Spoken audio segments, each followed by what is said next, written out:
통증을 조절 못하면 모든 게 끝이에요. 정신이 무너지면 몸은 금방 무너져요. 통증이 있으면 입맛이 있겠어요? 못 먹게 되죠. 통증인데 잠이 오겠어요? 못 자게 되죠. 이거 갖고 엄청나게 싸워요. 아니에요. 암 환자는 일반인보다 운동을 조금 더 강도 높게 해야 돼요. 우리 집 근처에 1시간씩 매일 걸어요.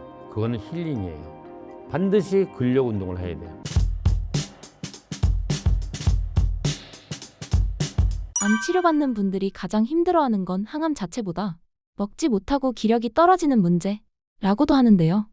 원장님이 보시기에 치료 중 체력이 중요한 이유는 무엇인가요? 암의 치병이라는 게 굉장히 지난한 과정이에요.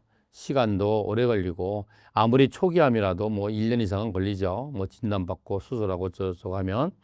그리고 뭐 재발 전이했다 그러면 뭐 거의 평생을 고혈압 당뇨처럼 관리해야 되니까. 그런데 이제 이게 뭐냐면은 이게 있어요. 보면은 절망의 순간에 빠진 거잖아요. 이걸 오래 하다 보면은 체력적으로도 힘들지만 관계도 힘들어져요. 그죠? 그래서 뭐 직장 생활도 문제가 생길 수 있고 또 직장 동료하고도 여러 가지 마찰이 생길 수 있어요. 왜냐하면 이 스케줄을 해야 되잖아요. 병원에 가야 돼 뭐 이런 식으로 그런 것도 있고 또 나중에 이제 가족들과도 문제가 생길 수 있어요. 그러다 나중에 또 이제 경제적인 곤란까지 처하게 되면은 정말 힘든 과정이에요. 그래서 이 암의 치료도 중요하지만 그러한 사회적 관계, 경제적인 문제, 또 가족의 지지가 정말 중요해요. 그래서 그래도 우리 병원에 전국에서 이렇게 찾아올 정도 되는 분은 그 가족들이 이 환자를 굉장히 지지하는 사람들이겠죠. 어떻게 살려보려고. 그런데 요즘은 또 그렇지 않은 분들도 가끔 있어요. 최근에 한 3분이 연달아 그런 분이 왔는데 3분 다 특징이 남편이 환자야. 남편이 환자인데 남편이 이제 막 알아보고 이제 우리 병원에 식이요법도 하고 이러려고 이제 막 오셨어. 근데 딱 보면 알잖아, 분위기. 부인이 따라와가지고 계속 딴 데만 보고 있다. 남편이 나하고 이야기할 때 계속 부인 눈치를 본다든지. 이러면 딱 아는 거야. 이 사람은 가족의 지지를 못 받고 있구나. 그래서 너무 안타까운 거예요. 그래서 이 가족의 지지가 정말 중요하고요. 근데 이제 암에 걸리면 나중에 가족밖에 없잖아요. 또 사실은 배우자에서는 배우자밖에 없어요. 그래서 배우자하고 좋은 관계를 유지하려고 환자나 보호자 서로 노력하셔야 돼요. 어떤 분은 좀 전에 내가 상담하고 온 분은 부산에서 오신 분인데 그 고생하는 부산에서 여기 지금 그 원룸 얻어갖고 고생하고 우리 병원 다니는데 그렇게 구박을 하는 거예요. 뭐 이제 그 처방 전화를 받은 걸 찾아 그러니까 부인이 빨리 못 갖고 저 양반이 나중에 어떻게 하려고 저러시나 그런 분도 있는데 가족의 지지가 중요한데 이런 이제 그 정말 애절한 가족이야. 정말 저 환자를 살리고 싶어. 이럴 때도 갈등이 있어요. 크게 2가지야. 이건 어떻게 보면 보호자가 무지해서 환자를 정말 구렁텅이로 밀어넣는 거예요. 그 2가지가 뭐냐면 첫 번째가 통증 조절, 2번째가 먹는 문제예요. 이거 갖고 엄청나게 싸워요. 이제 암에 걸리면 뭘 먹어야 돼? 뭐 이러면 막 공부하잖아요. 그러니까 이제 막 그 배우자가 이제 막 해먹이려고 아니면 막 딸들이 며느리들이 막 해먹이려고 막 이렇게 하는 거예요. 근데 이런 게 있어요. 지금 항암을 해서 막 가만히 있어도 배멀리에 미식미식한데 계속 뭐 보양식 해오는 거야. 꼬리곰탕 끓여오고 갈비탕 끓여오고 막 전복죽 해오고. 한번 생각해 보세요. 지금 배멀미 하는 사람한테 막 먹을 것 갖다 주면 그거 환자를 살리는 거예요, 죽이는 거예요. 그러면 이제 보호자는 막 미안하니까 먹고 토하는 거야.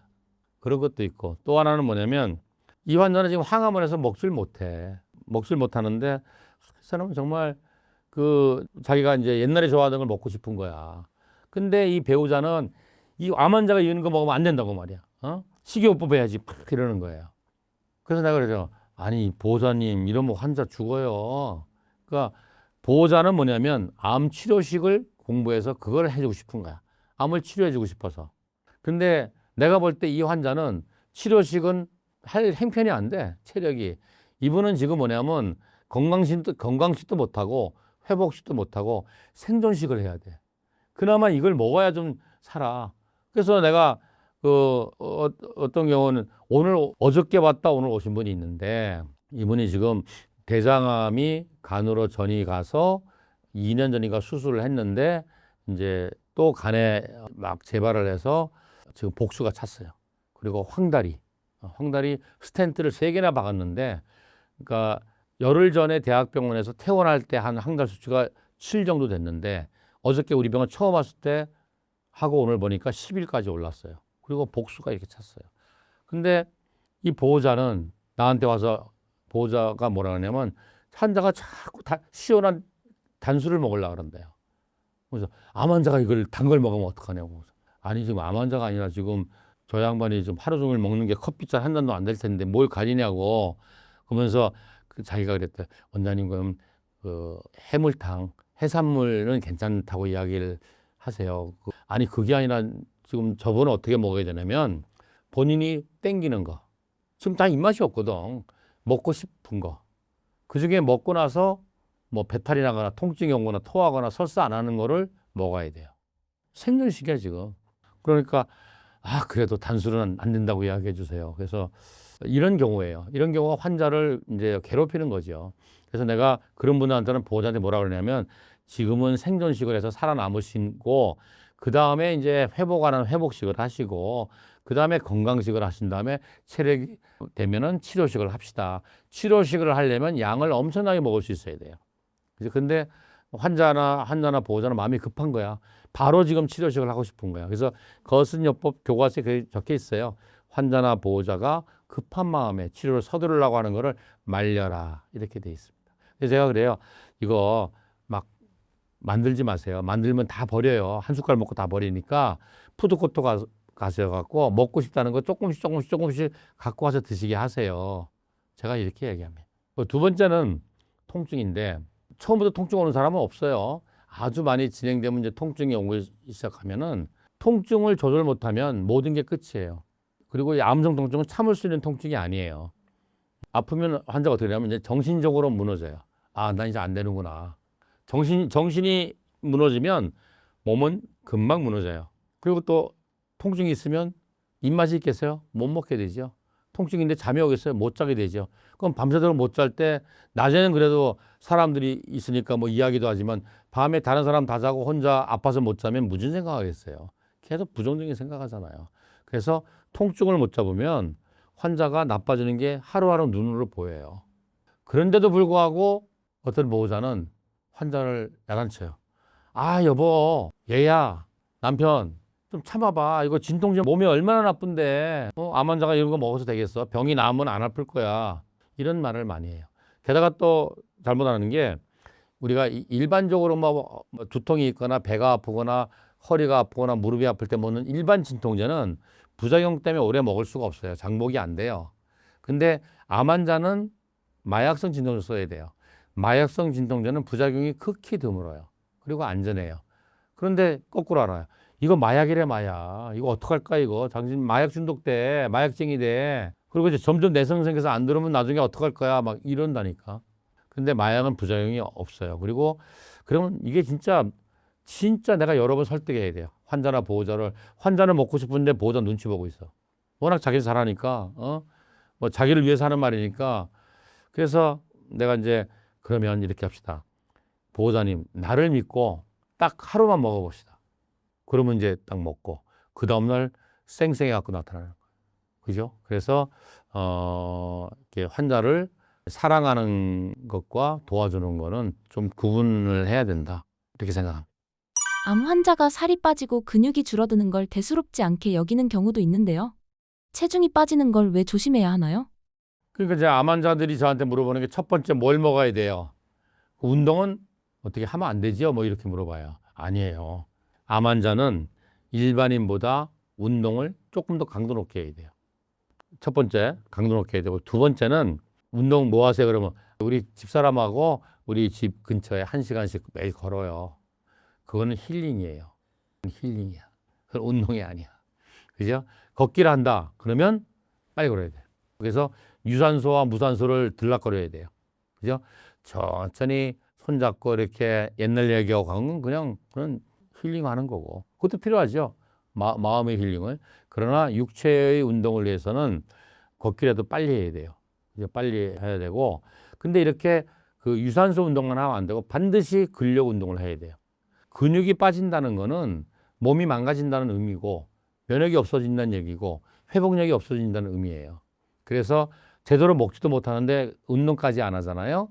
그러면 몸은 금방 망가지는 거예요. 그래서 이렇게 얘기하죠. 일반인은 자기의 맥시멈의 60%를 운동을 하시고 암 환자는 70%를 하세요 그래요. 근데 내가 이렇게 말했다고 지금 항암하고 누워서 숨차갖고 있는 사람이 막 뛰어다니고 이러면 안 되고 맥시멈이 있잖아요. 이 환자분의 오늘의 맥시멈이 있잖아요. 내가 한 시간 걸으니까 어휴 힘들고 숨차 그러면 1시간이 아니고 40분만 걷는 거지. 근데 이걸 꾸준히 하면 뭐예요? 맥시멈이 올라가잖아요. 그러면 6개월 뒤에는 40분 걷던 사람이 2시간 걷는 데니까. 또 예를 들어서 뭐 윗몸 일으키기를 한다. 뭐 덤벨을 한다. 뭐 푸시업을 한다. 이랬을 때 맥시멈이 5개였어. 그죠? 그러면 5개를 하면 안 되겠죠. 3개 정도만 해야 되겠죠. 맥시멈에 60, 70% 해야 되니까. 근데 맥시멈이 느니까 6개월 지나면 20개 하는 거야. 이렇게 하셔야 돼요. 주방은 깨끗하다고 생각하기 쉬운데요. 실제로 집안에서 세균이나 유해 물질이 가장 많이 쌓이는 곳은 어디인가요?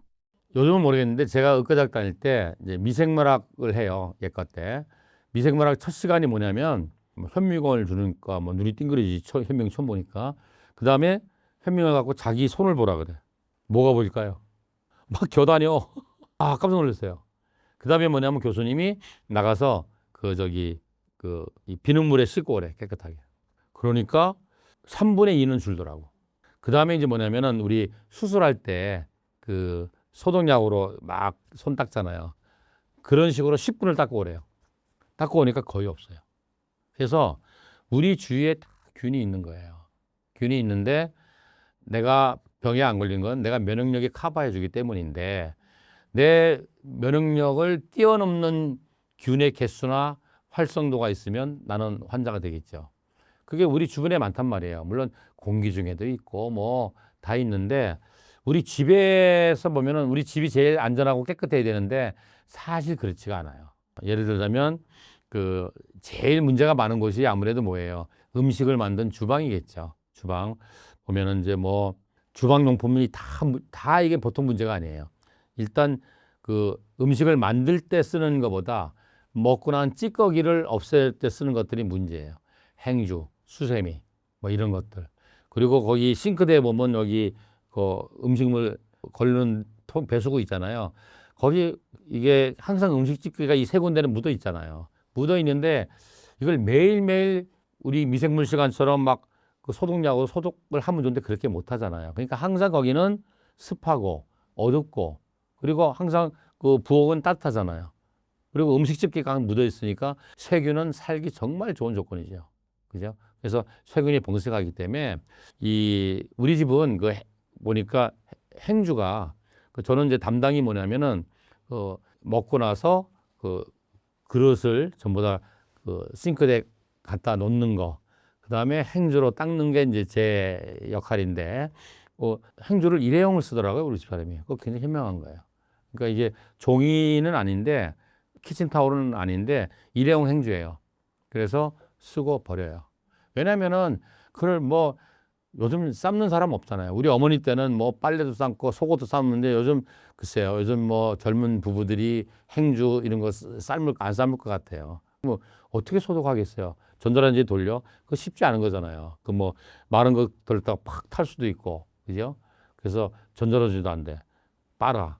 뭐 기껏 하는 게 이제 깨끗하게 빨아서 건조시키는 건데 그거 몇 번 하고 버리셔야 돼요. 그래서 가장 좋은 거는 일회용 쓰세요, 일회용.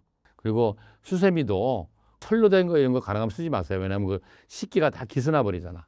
코팅이 깎여버리면 거기 또 세균 온식이 됐으니까 그 수세미 같은 것도 몇 번 쓰고 버리세요. 그게 가장 깨끗한 방법이라고 는 생각하고 그다음에 이거 음식물 찌꺼기 정말 문제 중에 문제예요. 이거를 이제 저도 가끔 설거지를 하거든요. 하면은 음식물 찌꺼기를 이렇게 놓고 막 이렇게 하면은 그 배수구에 있는 거를 매일매일 다 꺼낼 수가 없어요.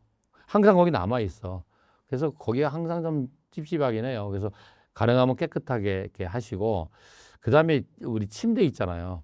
침대 보통 한 번 사면 이사 갈 때까지 청소 안 할걸요? 이사 갈 때까지. 근데 이사 갈 때 한번 들춰보면 끔찍하잖아요. 거기에 뭐 밥풀, 과자 조각 뭐 다 들어가 있잖아요. 우리 소파에도 그렇고 그죠. 그래서 그런 걸 생활한 걸 깨끗하게 하는 게 중요한데 우리 거슴요법 할 때는 어떤 식까지 하냐면은 환경을 하기위해서 거슴식 주방이라고 있어요. 그래서 모든 그 식기를 다 바꿔요. 가능하면 다 유리로 만든 거. 그러니까 모든 그 식기가 유리로 만든 게 가장 위생적이고 그 오염이 안 되고 또 깨끗한 거예요. 유리로 하거나 아니면은 자기로 한 거. 자기로 만든 거는 거기 코팅을 하잖아요.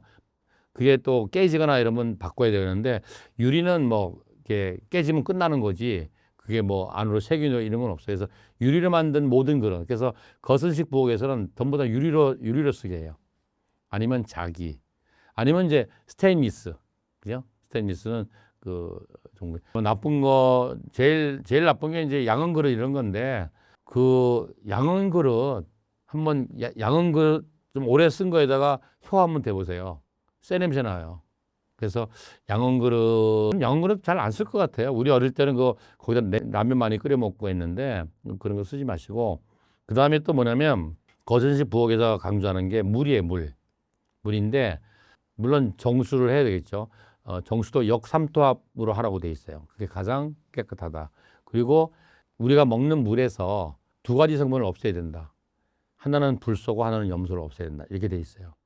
근데 내가 알아보니까 내가 이제 그 한 달 교육시키거든요. 옛날에 우리가 입원실에서 거선 시기 해줄 때는 그 염소와 불소 없는 물을 만들었는데 서울에 아리수 있잖아요. 서울의 수돗물은 불소가 없어요. 그리고 우리나라 대부분 불소가 없을 거예요. 저 못 사는 나라가 그냥 불소 막 뿌려가지고 이제 소독한다 그러고 충치만다 그랬는데 불소가 아주 안 좋은 거거든요. 불소는 없는데 염소는 있어요. 근데 염소는 간단하게 제거할 수 있어요. 그 인터넷 찾아보면 염소 제거기라고 있어요. 그러면 그 수도꼭지에 그것만 딱 달면은 그걸 통과해서 나오면 염소가 빠진 물이 나와요. 물도 그렇게 중요하고 또 식기도 중요하고 또 세제도 가능하면 천연 세제를 효소를 발효해서 만들어 쓰시는 게 좋아요. 그리고 과일 같은 거 씻을 때도 그 흐르는 물에다가 효소로 만든 그 천연 세제로 해서 이렇게 흘러가는 물에 씻어야지 거기다 막 너무 화학적인 거를 가미하지 않는 게 좋아요. 그래서 거스녀법 할 때는 그 주방도 세팅을 새로 하라고 이렇게 돼 있어요. 코팅 프라이팬은 언제까지 써도 괜찮고 어떤 상태가 되면 바로 버려야 하나요? 그러니까 처음에 코팅 후라이팬 나왔을 때 난리가 났죠. 이게 눌러붙지 않는 후라이팬이라 그래가지고. 근데 이제 그게 코팅을 해놨잖아요. 그게 이제 오래 쓰면 막 그 철로 만든 수세미로 막 밀거나 아니면 거기 저기 부쳐 먹을 때 쇠로 된 그걸 뭐라 그러지? 뒤집기 이런 거로 막 하고 또 막 떨어뜨리고 이러면 그 깨져요. 깨지거나 기스나거나 틈 나면은 거기에서 그 용출되어오는 중금속도 있지만 그 사이로 음식물 찌기가 껴갖고 거기가 세균이 번식할 수 있겠죠. 그래서 기스나면 버리세요. 우리나라가 옛날에야 그 후라이팬 외국 가면 후라이팬 사올 있으면 지금 국산 후라이팬 좋은 거 많잖아요. 그래서 좀 쓰다가 기스나고 그러면 버리세요. 우리 건강을 생각한다면. 그래서 가능하면 모든 주방용품은 일회용이 원칙이라고 생각을 하시면 되는데 그러면 너무 또 이제 그 재활용에 대한 반대 개념이기 때문에 쓰시다가 뭔가 문제가 있다, 깨졌다, 기스났다, 구멍 났다. 그러면 새로 교체하시는 게 우리 건강에는 제일 좋습니다. 우리가 매일 쓰는 것 중 암 예방을 위해 오늘부터 바로 바꿔야 할 습관은 무엇인가요? 이런 말이 있어요. 암이라는 거는 어떤 한 번에 큰 잘못을 해서 내가 암이 걸렸다. 이렇게 자책하는 분들 많아요. 어떤 분은 내가 이혼을 해서 그 스트레스로 암에 걸렸어. 이런 걸 하는데 그것보다는 사실은 암은 뭐냐면 매일매일의 사소한 잘못이 축적된 결과가 암이다. 그래서 매일매일의 생활을 건강하게 해야 된다는 거죠. 그래서 우리가 후성유전이라는 게 있는데 뭐냐면 그 80년대 항암제가 나오면서 10년 안에 모든 암은 정복될 거라고 해서 80년대, 90년대 항암 치료 엄청나게 했어요. 안 되잖아요. 그래서 미국에서 엄청난 돈을 투자해서 개념 프로젝트, 유전자 지도를 완성했어요. 그래서 미국 클린턴 대통령이 2000년 1월 1일 날 백악관에서 기자회견을 해요. 위대한 아메리카가 인간의 유전자의 비밀을 다 알아냈어. 이제 10년 안에 암, 뭐 심장병, 뭐 알츠하이머 모든 난치병은 유전자 치료, 줄기세포 치료, 표적 치료로 다 끝낼 거야. 라고 해서 타임지 표지에 2003년에 났어요. 근데 2010년에 타임지 표지에 그게 아니었다. 그래서 유전자를 바꾼다는 건 그건 신의 영역이죠. 유전자는 바꿀 수 없다. 그렇다면 유전자를 갖고 태어났지만 예를 들어서 고혈압 유전자를 갖고 태어났다. 유방암 유전자를 갖고 태어났다고 해서 그 사람이 100%다 그런 사람들이 고혈압과 유방암이 발현이 안 된다는 얘기죠. 그 유전자를 발현 안 시키면 되잖아. 유전자가 발현되는 스위치를 꺼버리면 되잖아. 그죠? 그 스위치가 뭐냐면 우리의 생활 습관이겠죠. 가장 중요한 게 음식이겠죠. 뭘 먹느냐, 그 다음에 운동을 어떻게 하느냐, 또 어떤 환경, 공해 오염 속에서 환경을 컨트롤하느냐, 그 다음에 스트레스를 안 받을 수가 없잖아요. 그 스트레스를 어떻게 내가 프로세싱 해 나가느냐. 이런 거에 따라서 그 나쁜 유전자가 스위치가 꺼지면 병이 안 생기는 거겠죠. 그래서 이거를 후성 유전학, 유전자 그 다음에 어떻게 생활하느냐. 그래서 그 우리나라는 주로 이제 의사들이 뭐 약 갖고 약이나 수술 갖고 논문을 쓰는데 미국 의사들은 뭐 식이나 환경 오염이나 스트레스나 운동 갖고 논문을 엄청나게 많이 써요. 그래서 미국 임상종양학회, 그러니까 미국 암학회가 있죠. 그걸 이제 아스코라 그러는데 그게 매년 5월 달에 시카고에서 열려요. 저도 이제 몇 번 가봤는데 거기서 나온 논문이 저널 오브 클리니컬 온콜로지라고 JCO라고 암 쪽에서는 가장 권위 있는 논문이겠죠. 거기서 옛날에 유방암에 대한 대규모 리서치를 한 게 있어요. 연구한 게 있어요. 그게 뭐냐면 유방암의 10년 생존율, 그 다음에 유방암 환자가 유방암으로 사망할 확률, 뭐 유방암 환자 교통사고나 심장마비가 아니라, 그 다음에 유방암이 원격전이가 일어날 확률, 이런 거를 대규모 조사를 했는데 생존율이 가장 높고 사망률이 가장 낮고 전이율이 가장 낮은 그룹이 뭐냐면 운동과 식이를 확실히 하는 그룹이더라. 그러니까 운동이나 식이나 둘 중에 한 그룹, 하나만 한 그룹은 결론적으로는 둘 다 안 한 그룹과 똑같더라. 이게 미국 암학회에서 난 논문이에요. 그래서 물론 수술 항암 방사선은 필수적으로 해야 되겠지만 그것만 갖고 하면은 그 통계에 따라 간다. 내가 20년을 해보니 그것 플러스 반드시 자기가 할 노력들, 그죠? 식이나 운동이나 환경 조절이나, 그죠? 스트레스 조절, 이런 거를 같이 해나가면 그 통계를 반드시 뛰어넘을 수 있다라고 저는 생각합니다. 구독자님들에게 한 말씀 부탁드립니다. 건강은 건강할 때 지키라 그러죠. 그래서 건강을 지키는 가장 중요한 게 생활 습관을 건강하게 관리하는 거겠지만 그 이전에 꼭 아무 증상이 없을 때 정기적으로 건강검진 하십시오. 그래서 혹시라도 문제가 생겨도 조기에 발견하면 완치할 수 있습니다.